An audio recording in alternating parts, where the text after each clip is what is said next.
के चरणों में सहज प्रेम हो जाता है।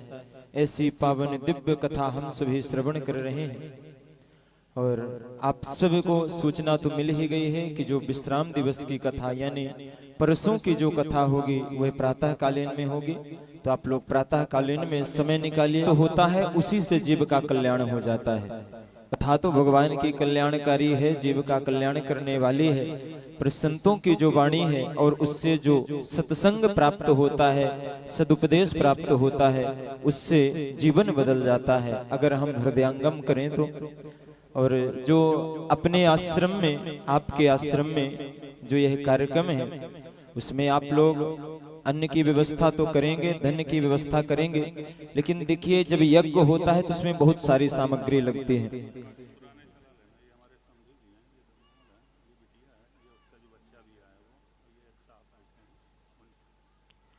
तो आप लोग जैसे गेहूं चावल तो हर वर्ष प्रदान करते हैं, जिसमें वहां पर विद्या अध्ययन कर रहे विद्यार्थियों की सेवा होती है, वहां पधारे हुए संतों की सेवा होती है, वहां पधारे अतिथियों की सेवा होती है और स्वयं पूज्य गुरुदेव भगवान वहां पर विराजमान होते हैं। तो आप सबका दिया हुआ जो धान्य है वह पूज्य गुरुदेव भगवान भी पाते हैं।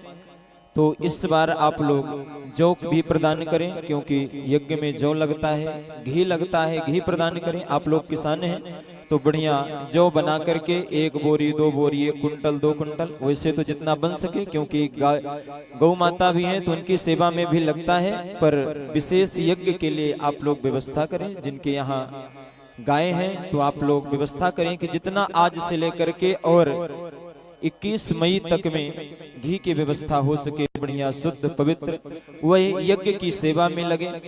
देखिए यज्ञ सार्वजनिक होता है। क्यों सार्वजनिक होता है? क्योंकि सर्वजन हितार्थाय, सर्वजन सुखाय की भावना से होता। उसमें कोई सकाम संकल्प नहीं होता कि हमें यह प्राप्त हो जाए, हमें यह प्राप्त हो जाए। संतों को क्या चाहिए?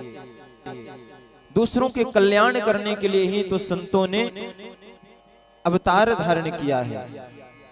स्वयं भगवान ही संत बन करके और जीवों का कल्याण हो, जीवों को उपदेश मिले, जीवों को ज्ञान हो, इसी के लिए संत हम सभी के बीच में विचरण करते हैं। जैसे वृक्ष कबहु ना फल भकै, नदी न संचय नीर, परमार्थ के कारण साधु न धरा शरीर। साधुओं का शरीर तो परमार्थ के लिए होता है। आप सबका कल्याण हो, हमारे क्षेत्र में महामारी इत्यादि ना हो, उल्का अकाल इत्यादि ना हो सके, इसलिए संत महापुरुष लोग आप सबको एकत्रित करके और यज्ञ करते हैं। सभी देवताओं का आवाहन करते हैं, सभी देवताओं का पूजन करते हैं।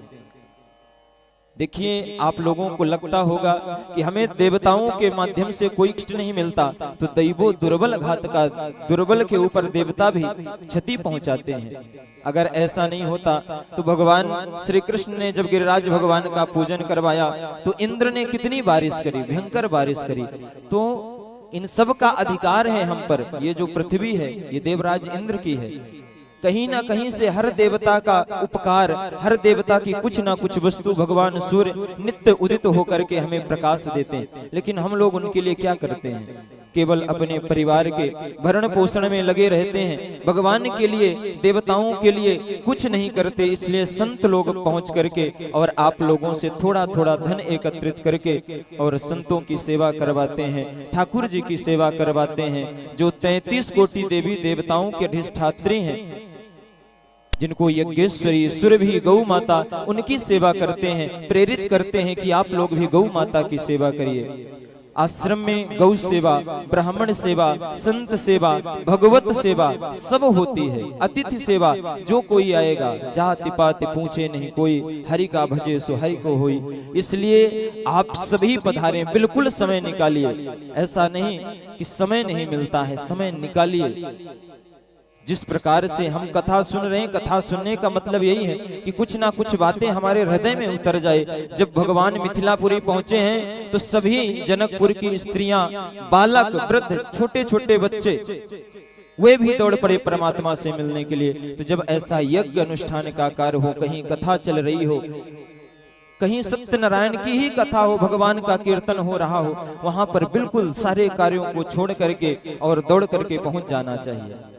सभी काम उस समय पीछे करके और भगवान की सेवा में लगना चाहिए। तो आप सभी सादर आमंत्रित हैं। आप सभी से जितनी तन मन धन अन्न जिसकी व्यवस्था बने, जितना सामर्थ्य हो, उस सामर्थ्य के अनुसार आप लोग अपनी सहयोग राशि प्रदान करेंगे। और भक्तों की कमी नहीं है। अभी हमारे एक भक्त हैं जिन्होंने गुप्त दान के रूप में 1100 रुपए की राशि प्रदान करी है। आपको बहुत बहुत धन्यवाद। आप लोगों को भी जिन्हें ऐसा लगे कि कुछ यज्ञ में हमारा धन सम्मिलित हो, तो आप लोग भी अपना नाम रजिस्टर में अंकित करवाएंगे और अपना दान यज्ञ के लिए प्रदान करेंगे।